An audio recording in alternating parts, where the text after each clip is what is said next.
मातृ दिवस पर उन महिलाओं के लिए विशेष महत्व होता है जिन महिलाओं ने विषम परिस्थितियों में अपनी संतान को मातृत्व सुख दिया था।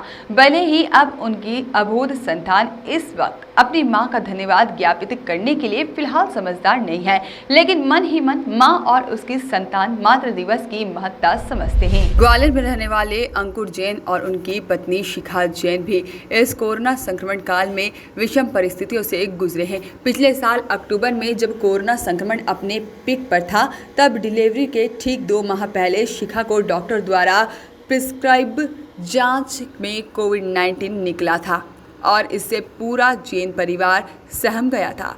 लेकिन शिखा जैन ने हिम्मत नहीं हारी और निजी अस्पतालों में जब डिलीवरी कराने से अपने हाथ खड़े कर दिए, तब शिखा को उनके पति ने जय आरोग्य चिकित्सालय समूह के सुपर स्पेशलिटी वार्ड में भर्ती कराया, जहां कोरोना संक्रमित मरीजों को रखा जाता है।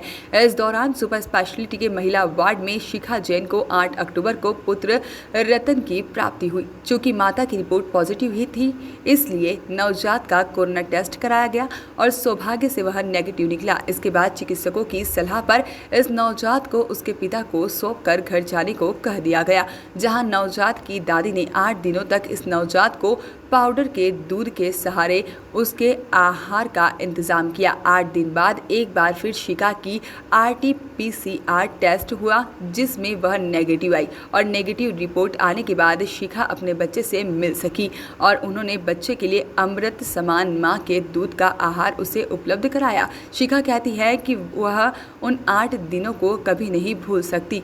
उन्हें अपने मां बनने पर खुशी थी, लेकिन नवजात को पैदा होते ही नज़र से दूर ले जाने का एक भारी दुख भी था। उनका कहना है कि अभी उनका बेटा छोटा है, वह मातृ दिवस का महत्व नहीं जानता है, लेकिन उन्हें उम्मीद है कि अगले साल जब वह 2 साल का होगा तो ज़रूर उनसे एक दिन हैप्पी मदर्स डे कहेगा और उस दिन उनकी खुशी का कोई पारावार नहीं होगा।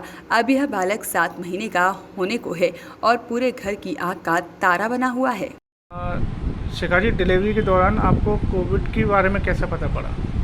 सर एक्चुअली 6 अक्टूबर 2020 में मैंने कोविड की जांच करवाई थी, जो मेरी पॉजिटिव आई थी रिपोर्ट्स। तो उसके बाद मैंने फैमिली को बताया था, तो सब टेंशन में आ रही थी कैसे डिलीवरी होगी, अब कहाँ कराना पड़ेगा, कैसे क्या होगा। तो उसके बाद मैंने 7 तारीख को फिर वापस से कराई थी, प्राइवेट करवाई थी।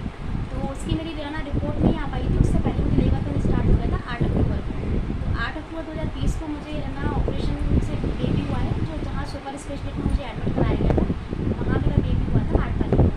और 8 दिन तक मैं वहीं एडमिट रही थी हॉस्पिटल में और बच्चे की रिपोर्ट आई थी नेगेटिव, तो बेबी को डॉक्टर्स ने घर भेज दिया था।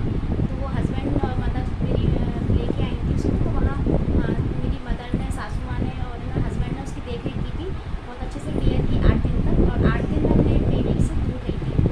8 दिन बाद जब मैं घर आई थी तो बेबी बिल्कुल स्वस्थ था, बहुत ठीक था, वो उसका पूरा सब कुछ सही था। आपको कैसा लगा कि जब 8 दिन तक अपने बच्चे से दूर रहीं, किस तरीके का महसूस किया? सर 8 दिन तक मैं अपने बेबी से दूर रही थी, मैंने उसको देखा भी नहीं था, कोई नहीं था मेरे पास में, ना बेबी था मेरे पास में, ना फैमिली थी, कोई नहीं था, अकेले ही मैंने सब कुछ हैंडल किया था। और 8 दिन तक मैं बच्चे से दूर रही, बच्चा मुझसे दूर रहा था, कोई नहीं था मेरे पास। तो मैंने कैसे दिन निकाले हैं 8 दिन, ये नहीं जानती हूँ, लेकिन फिर मैंने अपना बेबी की कैसे निकाला। क्योंकि आज मदर्स डे है और माओं को कोविड के दौरान जो डिलीवरी हो रही है, उनको आप क्या कहना चाहेंगी? सबसे पहले मैं सारी मदर्स को विश करना चाहूँगी कि happy mothers day to all ladies. और उसके बाद जैसे आज मदर्स डे है, तो मेरा बेबी आज 7 मंथ का हो चुका है कल। तो आज भले ही वो मुझसे नहीं कह पाएगा, मुझे विश नहीं कर पाएगा, लेकिन नेक्स्ट ईयर में मुझे विश करेगा और बहुत अच्छे से सेलिब्रेट करेंगे हम दोनों। और अभी इस बीच जो भी लेडीज़ प्रेगनेंट है, तो वो बिल्कुल घबराए नहीं, बिल्कुल कोविड को लेके पॉजिटिव थिंकिंग रखें, पॉजिटिव सोचें तो सब कुछ अच्छा होगा। नेगेटिविटी बिल्कुल नहीं आने दें अपने अंदर, और पॉजिटिव सोचें तो पॉजिटिवली सब कुछ अच्छा होगा और उनकी भी अच्छी से सबकी डिलीवरी होगी। और रही बात एक माँ की, तो माँ बनना हर लेडीज़ का सपना होता है, जो आज मेरा भी सपना पूरा हो चुका है। मुझे बहुत गर्व है कि आज मैं माँ बन गई, बेबी देख और बाकी सब अच्छा हो जाएगा। वॉइस ऑफ राइट से ग्वालियर से सागर शर्मा की रिपोर्ट।